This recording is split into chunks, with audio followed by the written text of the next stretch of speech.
3 years into our marriage, my husband has been living together with his first love for 2 years. Julian looked at me with disdain. Mia, you'll never be as good as her in your entire life. Later, I went to the company to deliver documents to him and deliberately ignored the two of them kissing. However, Julian chased after me and grabbed me. What kind of trick are you playing now? Are you trying to play hard to get with me?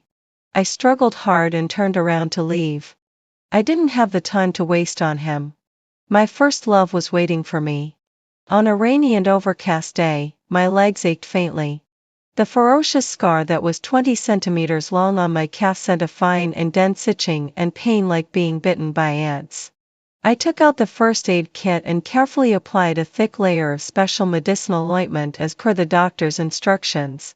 Just as I lay down, there came a rapid knock on the door.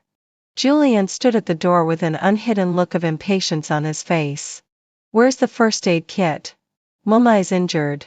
Mia leaned on his right shoulder, and a layer of mist appeared in her eyes. She showed the bleeding cut on her finger that was less than 1 centimeter long and tilted her pale little face to cry out in pain to Julian. It made the other person feel extremely distressed. He turned his head and stared at me with his usual impatient look. He asked again in a lowered voice. I said, "Where's the medicine?" I retracted my gaze expressionlessly. Probably because I got up too quickly just now, my head suddenly felt a bit dizzy, and my legs went weak. Instinctively, I reached out and grabbed Julian's arm. He took a step back as if he had touched something unclean and showed a look of disgust on his face. "What, are you injured too?" His tone was far from being concerned. It was more sarcastic. I staggered a step and steadied myself. I spoke without much emotion, "Sorry." Julian frowned and gave me a strange look, but didn't say anything more. I turned around, found the first aid kit, handed it to him and closed the door, blocking out that dazzling and overly affectionate scene. Anyone who saw Julian's genuine worry when his lover was injured here would praise him as a good man, wouldn't they? But who would know that I'm the wife he married in a proper way? Mia is Julian's first love. It's just that her family background is too poor with nothing at all and Julian's parents didn't agree. And because of my existence, they were forced apart, and their relationship was on and off for a whole year. It was not until a year after our marriage that they rekindled their old love. I'm the adopted daughter of the Julian family. After my parents died in a car accident, before I even had time to grieve, the meager family property was completely divided up by my relatives who were like jackals and tigers. I was 8 years old at that time, and no one was willing to take in a burden like me. When Julian's parents found me, I was beside a dirty and stinking trash can, using my hands and feet to fight with a beggar for half a bun that someone had thrown away. I was half dead and lying on the ground. My eyes were black from hunger, and the feeling of hunger even overshadowed the pain in my body. I just felt that the wound was a bit numb. I was really tired. So tired, so tired. In a trance, I closed my eyes and thought that if there was a God, it would be great. I still have wishes that haven't been fulfilled. Maybe the gods and Buddhas felt my piety and gave me a home. When I woke up, I was lying in the princess room of the Julian family. Julian's mother gently touched my head and smiled gently. "Mia, Uncle and Auntie are good friends of your parents. From now on, we'll be a family." After that, I was adopted by the Julian family. For a long time after I came to the Julian family, Julian didn't like me. When I was relying on glucose to survive due to malnutrition and was lying skinny on the hospital bed, Auntie took his hand and said, "Your sister is very pitiful. She lost her parents since she was a child. As an older brother, you have to protect her well in the future, okay?" But Julian shook off her hand violently and resisted strongly. "I don't want such an ugly sister." At school, he always avoided me and together with his good friends, mocked and bullied me. I didn't care. For someone who had been stepped into the mud and had to use all their strength to climb out, having a hot meal was already a luxury. So no matter how excessive he was, I wouldn't blame him. A few years later, I recovered a bit and became more beautiful. I was blocked by some hooligans in an alley and molested. I dodged left and right but couldn't escape. In despair, Julian appeared with his friends. He was so angry that his face turned red and his neck thickened. He gave those people a good beating. He turned around and glared at me. Are you a pig? Why are you so stupid? Don't you know how to call me? I was surprised. Why did you save me? Julian spoke in a rather awkward way. Because you're my sister. I'm grateful to Uncle and Auntie. So all these years, I've never dared to slack off.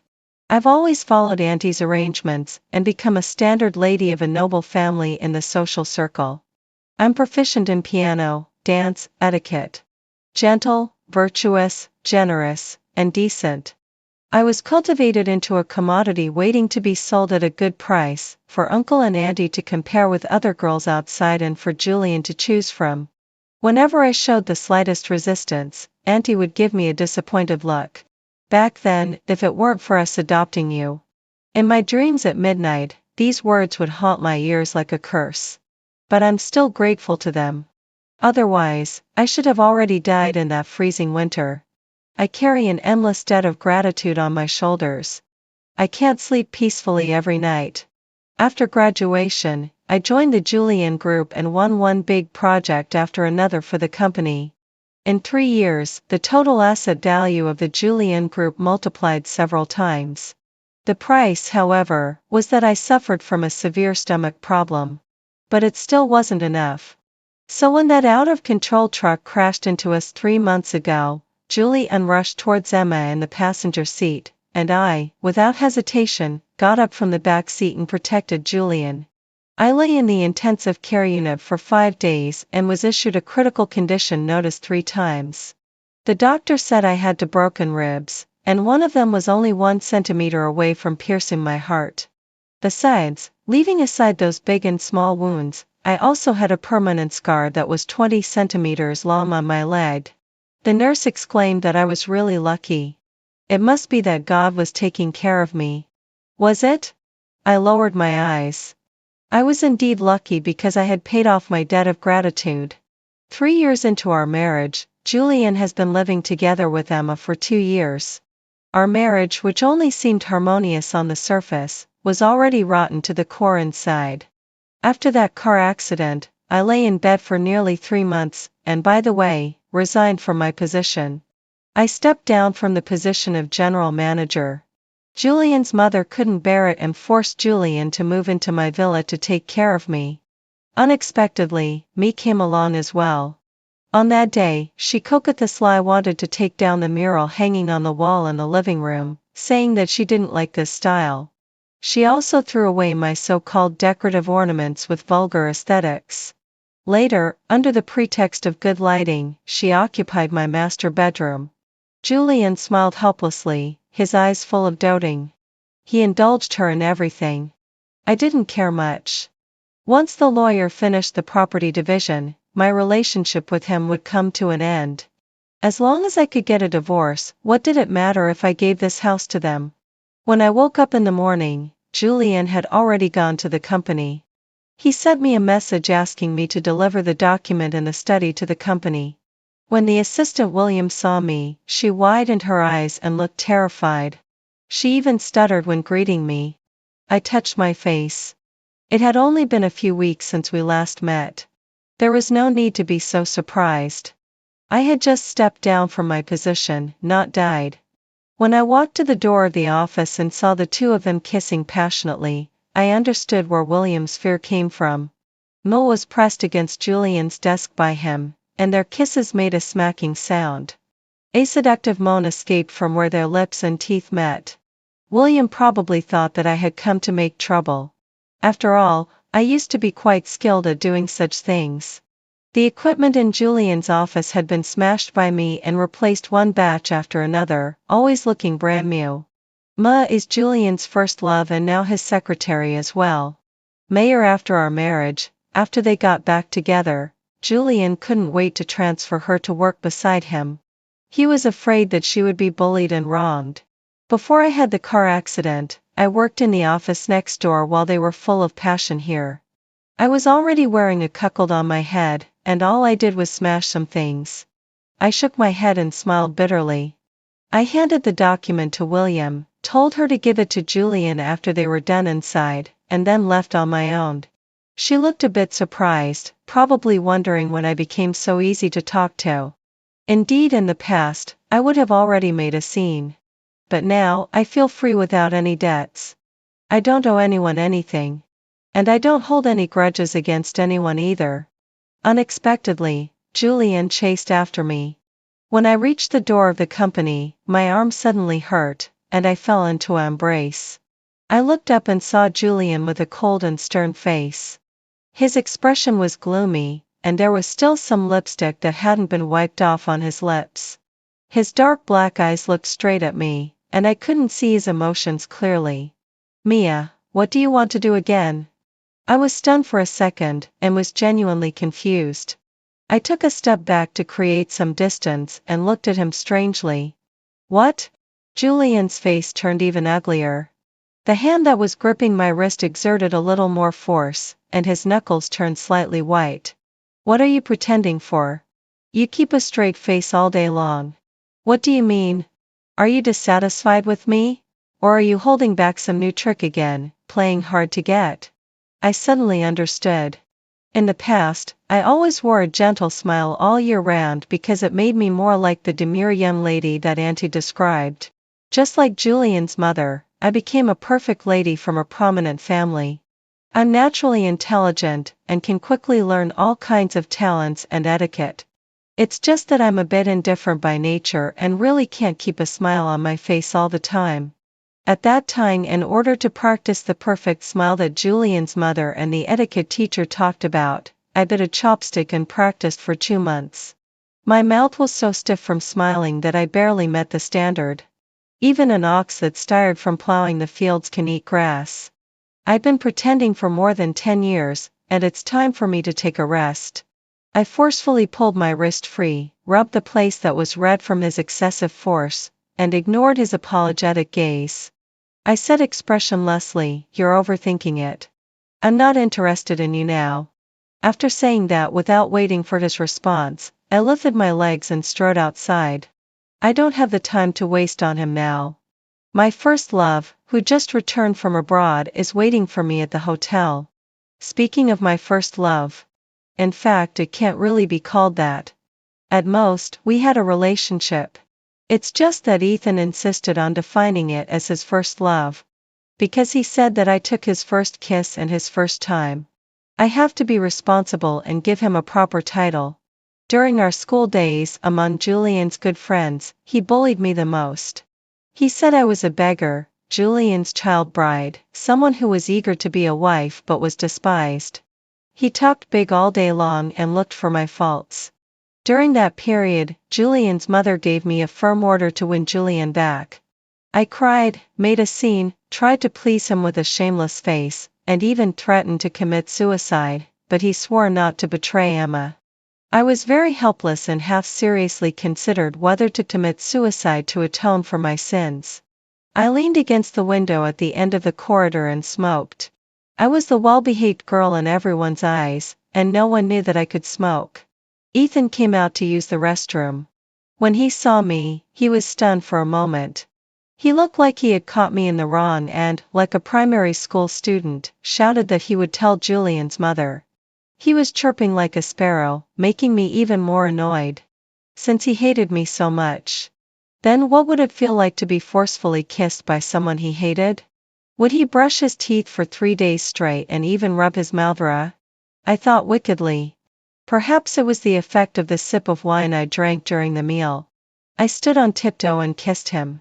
He was stunned for a moment, then put his arm around my shoulder, pressed me against the wall, protected my head with one hand, and kissed me back deeply.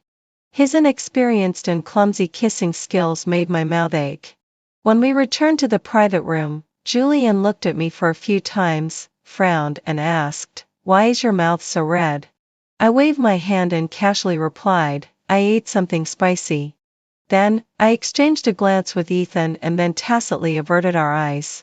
As our gazes crossed, a sudden sense of excitement and thrill, as if about to destroy everything, welled up in my heart.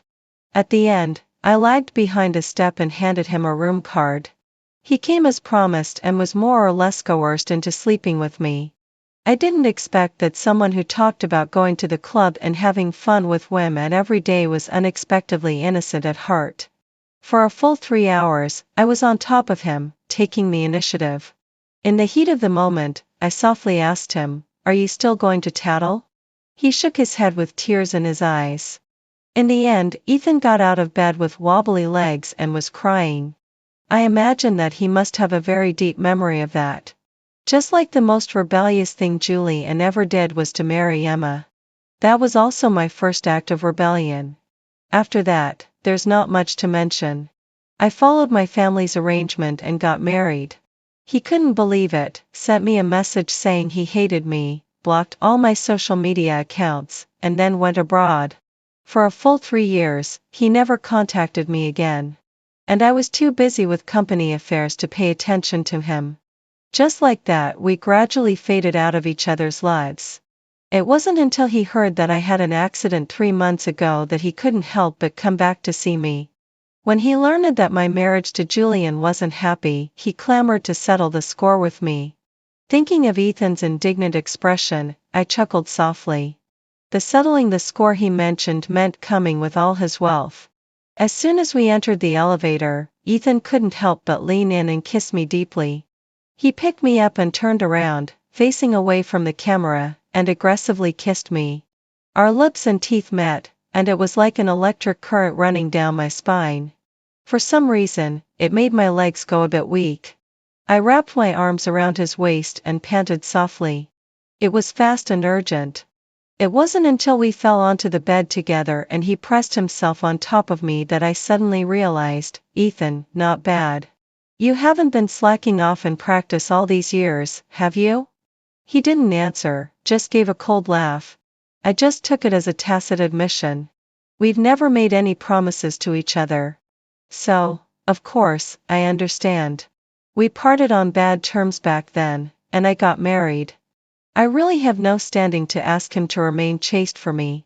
Nell felt a pain on my lips and looked up at him. Ethan gave me a punitive bite, looking a bit annoyed. "You're distracted while being with me. Are you thinking about your cheap husband?" His voice was hoarse and so alluring that it gave me goosebumps. He was like a seductive male fairy. I reached out and wrapped my arms around his neck, and my misty eyes looked at him flirtatiously. "Of course I'm thinking." I breathed warmly into his ear, "Whether you'll be even better." Ethan took a light breath, his eyes darkened, and it was hard to see his emotions clearly. Then he said fiercely, "Wait and see. I'll let you know the consequences of flirting around casually." 5 minutes later. The atmosphere froze for a moment. Ethan buried his blushing face in my neck. I reached out and touched his fluffy head, holding back my laughter and comforting him. "I understand. You're not in a good state today. Don't feel inferior." He suddenly raised his head and stared straight at me. "Mia, do you want to laugh?" Oh, he's quite sensitive. I turned my head to the side and couldn't hold back my laughter any longer. My whole body was shaking. In less than 2 seconds, I started coughing violently. Water. People really can't be too bad or they'll easily experience joy turning into sorrow. Ethan forgot about being angry, quickly unscrewed the bottle cap and handed it to me, and rubbed my back. His face was still red, and he looked a bit helpless. "This is quite normal, isn't it? The last time?" He paused for a second, closed his eyes, and said awkwardly, "The last time we did it was 3 years ago." I was stunned and I felt a bit uncomfortable inside. What can change in 3 years? It can make a mutually disliked marriage completely fall apart. It can also make someone who has never received a promise remain pure at heart from beginning to end. There's no doubt that Ethan is very good looking. He has that kind of handsome and dashing appearance that's unique to men. His features are smooth, and his lines are sharp. The dim floor lamp in the hotel cast a light on his perfect profile. He had a serious expression on his face, gently bit my shoulder, and warned, "So this time, Mia, you have to be responsible for me. A man who gets all worked up is really hard to handle." I rubbed my waist and said goodbye to the reluctant Ethan. I didn't get home until noon the next day. I deliberately avoided Julian and Emma's resting time. Although I'm long past the age of being jealous, I think no one wants to see their husband and mistress being affectionate and loving in front of them. But I didn't expect that as soon as I opened the door, I saw Julian sitting on my bed with a gloomy face. I was so scared that I took 2 steps back. He looked like he hadn't slept all night. There were dark circles under his eyes, and he asked me in a deep voice, "Where have you been? You didn't come home all night and didn't answer your phone either. Mia, you've really grown bold." I didn't want to pay attention to him and casually said, "I went out to play with a friend." "You?" He looked at me twice, his pupils shrank, and then he strode forward. His face was so dark that it seemed as if water would drip from it. "Where's the set of clothes you wore yesterday? Where did it go?" "Where did it go?" Ethan tore it to pieces. The old man who doesn't have much experience was so clumsy and really had no sense of proportion. I clicked my tongue and didn't say anything. I walked around him and went straight into the room. Since Julian and Emma moved in, this room is the only pure land for me. Today, it was unexpectedly contaminated by him, and I felt a bit unlucky. Just as I was about to close the door, he blocked it with his hand. "Mia, do you have someone else outside?" He looked really angry, and I suddenly found it a bit funny. I really couldn't hold back and sneered, "What's her position to ask me this question? My cheating husband or Emma's boyfriend?" Julian was stunned for a moment. When he came to his senses, his face turned even uglier. "I'm your brother." "Oh, is that so?" I looked at him curiously and teasingly. I said sarcastically, "Is it the kind of brother who would marry his sister? Or the kind of brother who would sleep with his sister?" We stared at each other expressionlessly and silently. Julian suddenly pushed me forcefully onto the bed, undid 2 buttons of his shirt, and pressed himself on top of me. My collar was torn open, revealing a large expanse of white skin. Julian's pupils constricted, and he grabbed my neck fiercely, saying, "What is this? Mia, tell me what the hell this is." "Tsk, it's a mark that looks like it was bitten by a dog. Are you so desperate for a man that you have to go out and find one?" Julian looked like he was going crazy with anger and kissed me haphazardly. "Since you need a man, you might as well come to me. What do you think? Mia?" His anger gradually subsided, and his voice became muffled. It was obvious that he was aroused. In 3 years, the number of times we've shared a bed can be counted on one hand. So I didn't even know that he had the NTR trait. I struggled desperately, and before he could completely pull off my top, I mustered all my strength and slapped him hard. However, my resistance seemed to make him even more irrational. It brought about even more crazy actions from him. Looking past Julian towards the door, I gave up struggling. Emma, with tears in her eyes, was leaning against the door frame. It seemed that the blow was too great, and she was almost unable to stand steadily. "Julian, calm down first. Someone is here," I said. His anger was surging, and he was already a bit irrational, exuding a crazy urge to do anything regardless of the consequences. Even if the Jade Emperor himself came today, I'm going to sleep with you." There was nothing I could do, so I wriggled to break free from his actions. Me couldn't bear it anymore first and said with a sobbing voice, "Brother Julian, how could you be with this bitch?" Before she could finish her sentence, she wiped her tears and turned to run out the door. "No, it's not like that. Listen to my explanation." Julian's body shook, and he quickly got up and chased after her. Before leaving, he didn't forget to give me a glare. "Damn it, you idiot." The nausea that had just subsided now rushed up all at once. I rushed to the bathroom, held onto the toilet, and vomited until I felt dizzy. Physiological tears streamed down from the corners of my eyes. The acid in my stomach corroded my throat, causing a sharp pain. It took me a long time to lean against the door and come to my senses. I can't stay in this house anymore. Who knows what kind of madness Julian will go into next time. Coincidentally, the lawyer called last night and said that all the matters related to the divorce had been arranged properly, and we were just waiting for Julian to agree to sign. I took out my phone and sent Julian a WeChat message, "Let's get a divorce." As usual, there was no reply from him. Julian was probably busy coaxing his charming little beauty. After thinking about it, I clicked on Ethan's WeChat.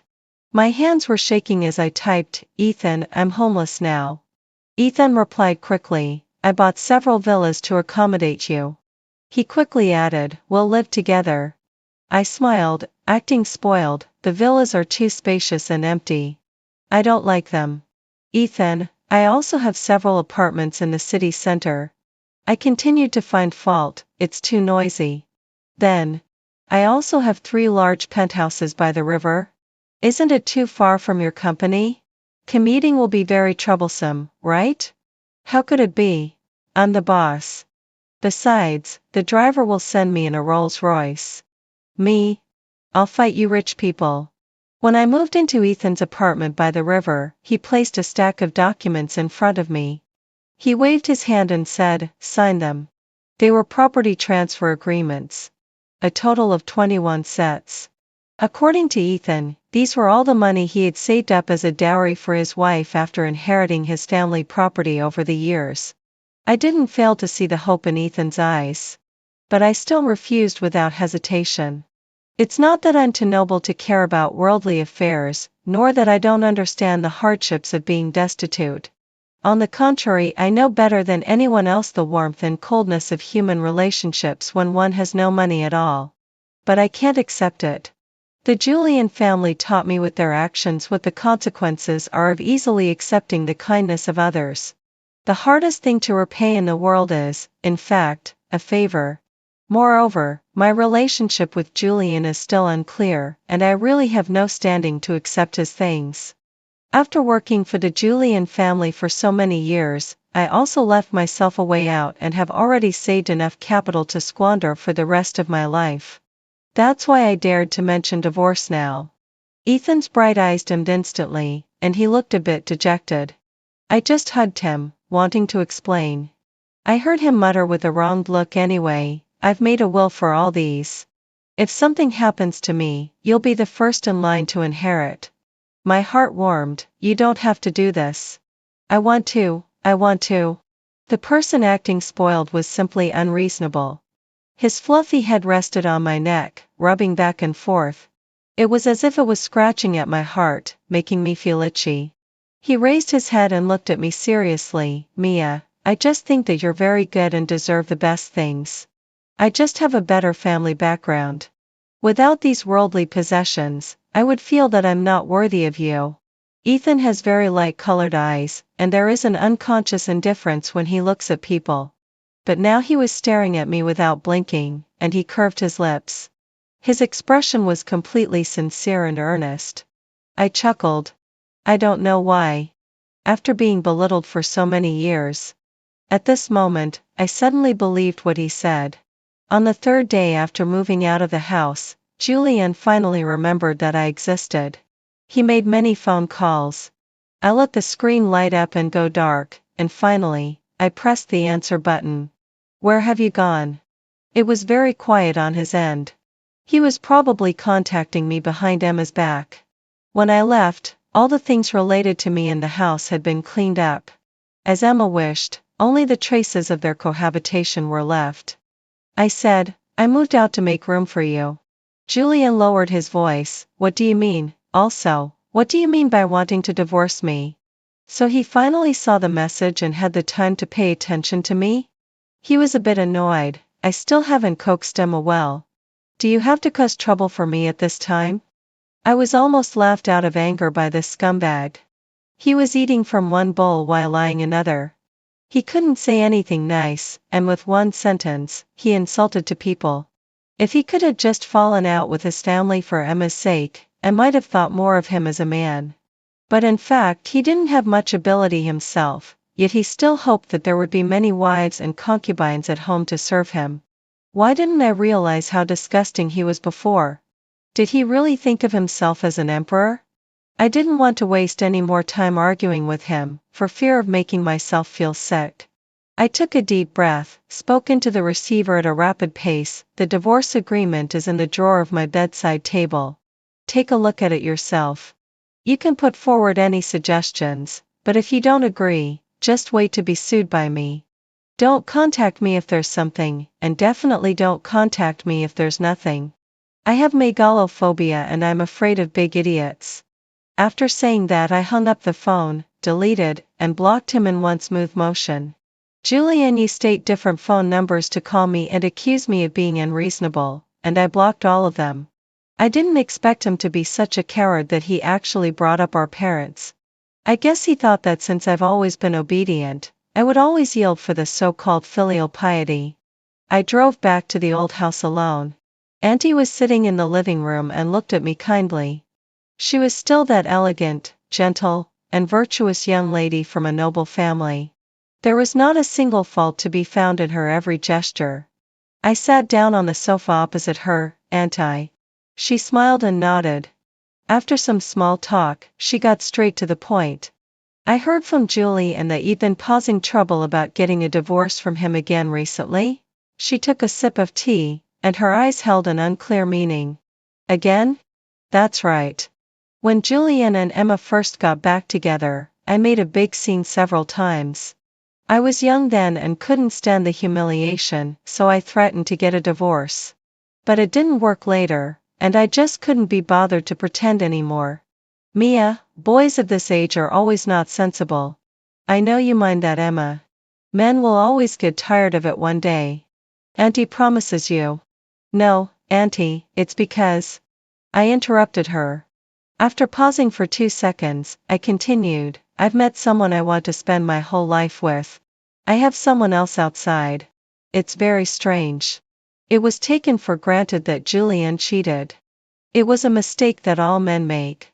But when it came to me, why did they look at me as if I had done something extremely immoral and evil? The atmosphere started to become tense. After a moment, Uncle disapproved, Julian is acting recklessly, and you're following suit. The smile on Julian's mother's face also faded a bit. Mia, this is what Auntie has taught you. You're a girl, and it's your duty to take care of Julian's affairs both inside and outside. When a man sees your goodness, he will naturally change his mind. I sneered inwardly. Even now, they were still trying to brainwash me into being a good wife and mother. I said bluntly, I don't care.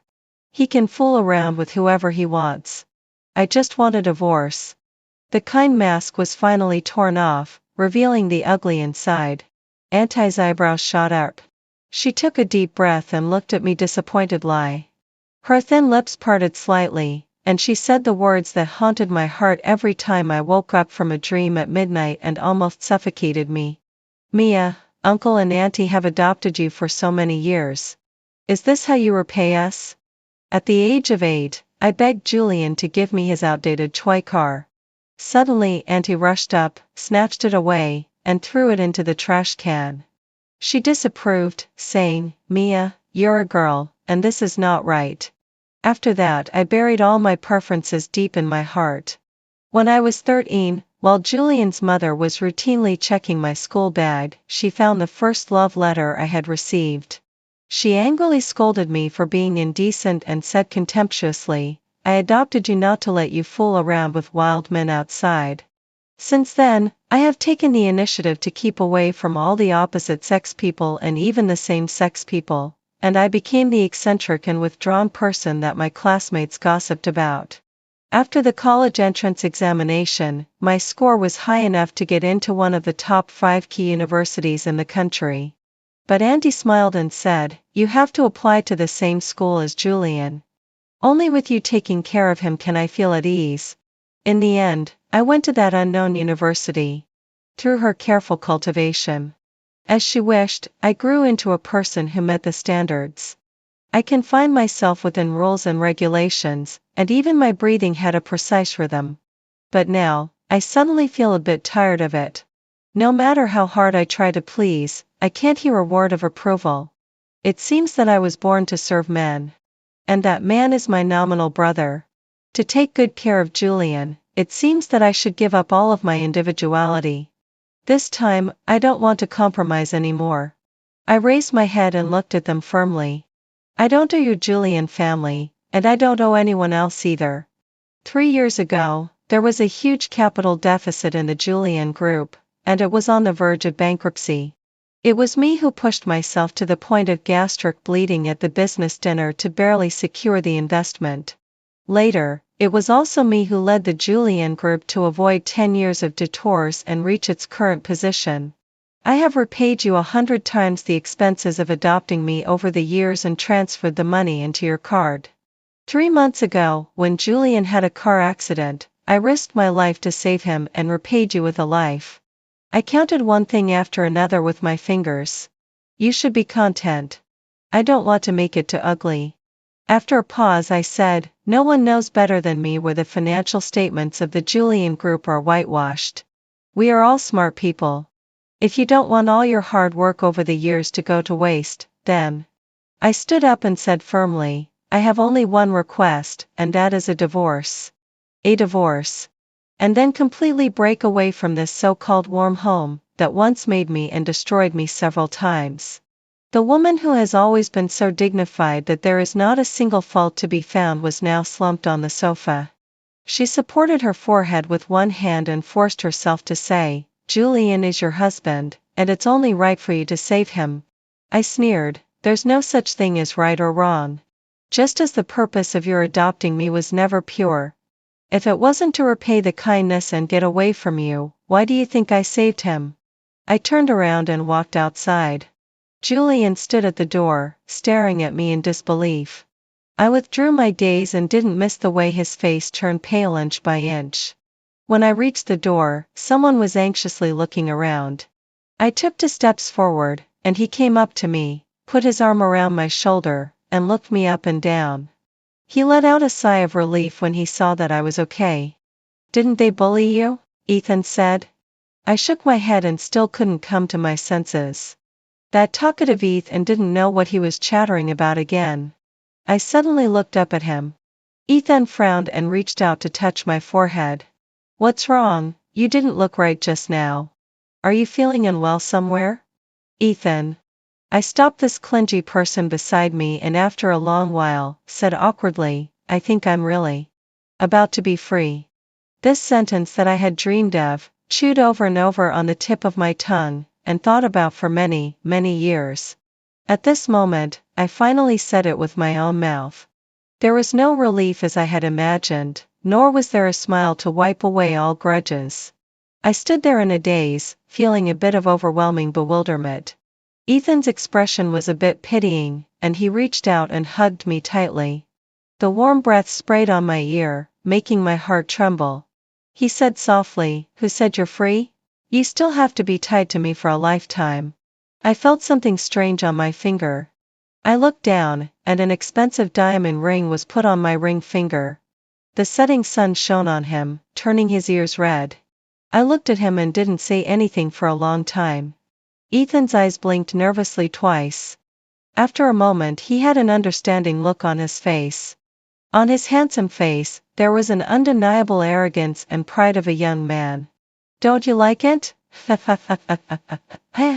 Luckily, I'm smart and bought a lot of spares. He took out rings of different styles from his bulging pocket. He mumbled, I really can't do anything about you. I didn't take them. He was obviously a bit anxious, but pretended to be calm and said, Still don't like them. Then I'll take you to buy new ones. I called out, Ethan. Yeah, I'm here, he replied loudly. His eyes were shining brightly, focused and affectionate, as if he could only see me. You fool.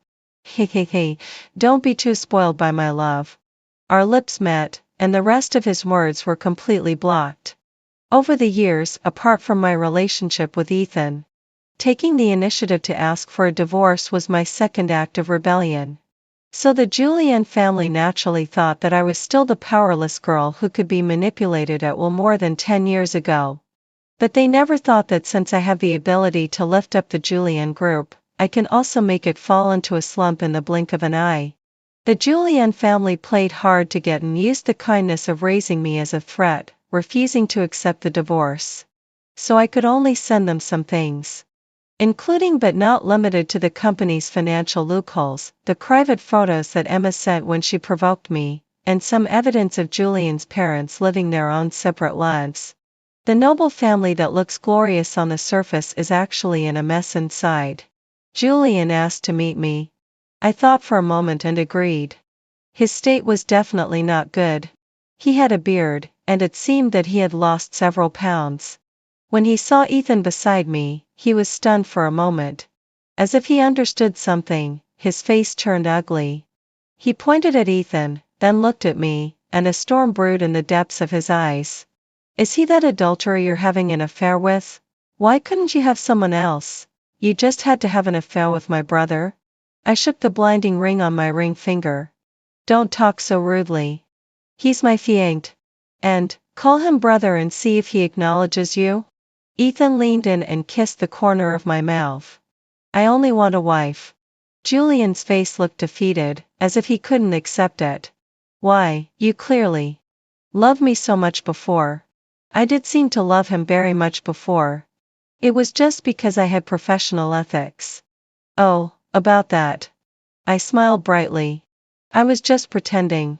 I forgot to tell you that Ethan is my first love. I did like Julian at one time. At that time, Julian's mother explicitly forbade me from doing some so-called outrageous things. I could only wear skirts, couldn't play with girls whose status was lower than the Julian family's, and couldn't get close to any man. At that time, Julian was the only place where I could breathe in this family. Because no matter what, when I was with him, I had a get-out-of-jail-free card. Later, he found out that I was not only his sister but also the child bride that Auntie had arranged for him. He started to hate me and this family. When we got married, he didn't have the courage to resist his parents, and it was impossible for him to abandon the Julian group for Emma. So he blamed my existence for everything. He hated me, started staying out all night, and fooling around with Emma every day. I cried and asked him why he treated me like this. He sneered and said, Hema is my first love. You'll never be as good as her in your whole life. Unexpectedly, now it was my turn to say this to him. I said seriously, you also know how important a first love is, right? So you'll never be as good as Ethan in your whole life. No, it's not like that. My mom clearly said that you were clean. It's not like this, right? I ignored the muttering behind me and pulled Ethan away directly.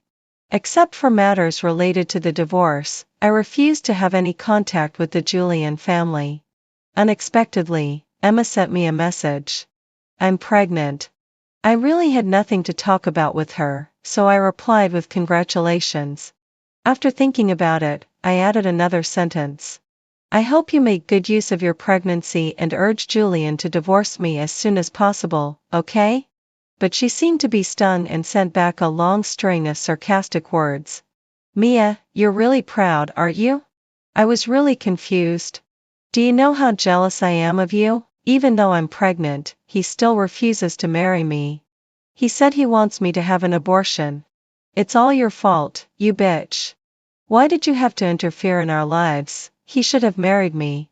You're the mistress. Do you know that he calls your name when he's having sex with me? Why should I know that? In the past 2 years, I have never blamed Emma once. Even when Julian and Emma moved into my private domain together, I still indulged her. Because I always thought that the problem lay with Julian. I really had no reason to scold someone who was innocently dragged into this mess. But now, I don't think so anymore. There must be something hateful about a person who deserves pity.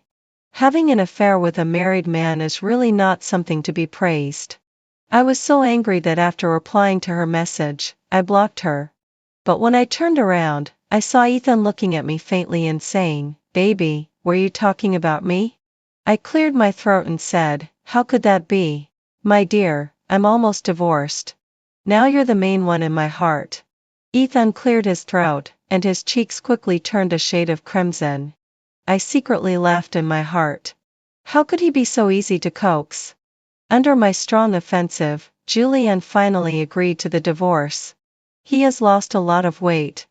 His originally well-fitting clothes now look a bit empty on him. It's obvious that his mental state hasn't been very good recently. When we walked out of the Civil Affairs Bureau, his eyes were slightly red, and he looked at me affectionately. Mia, do I still have a chance to pursue you again? He covered his face and said in a hoarse voice, I just realized my true feelings now. I don't really love Emma. I just didn't want to follow my family's arrangements, so I treated you that way. I had no expression on my face. Once, I also thought that he had no choice. But later, he even bragged about having a stable wife at home while having affairs outside. Besides Emma, there have been countless women in his arms over the past 3 years. He is naturally flirtatious. He doesn't love anyone but himself. I waved the divorce certificate in my hand and said, sorry, I'm getting married soon. Ethan's head poked out from behind me, and he put his chin on my head. Ex-brother-in-law, what are you talking to my wife about? Julian's face turned dark. But Ethan, as if he didn't see it, put his arm around me and walked inside, saying, wife, you mustn't be deceived by him. If a man doesn't cherish himself, he's like a rotten leaf of cabbage. I've been staying pure for you all these years, and you have to be responsible for me.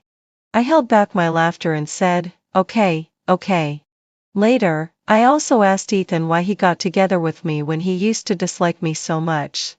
He touched his nose, first sincerely apologized, and then tempted me with his good looks. When I was too tired to move, he leaned in and said, I was just jealous.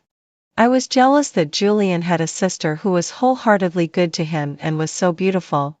Actually, my eyes were glued to you every day back then. I couldn't stand you being nice to him. I probably fell for you a long time ago. On that day when you kissed me, I felt like I was going to lose myself. Fireworks were going off in my head, and I couldn't react in time. He said awkwardly, otherwise, I wouldn't have been so slow to react and let you. You know. Sometimes he would also ask, if it was someone else who came out that day, would you kiss him like that, Tim? He would show an expression as if questioning whether his wife would cheat. I thought to myself, he's really jealous. But I still shook my head and said, of course not. His eyes lit up, I knew I was special to you.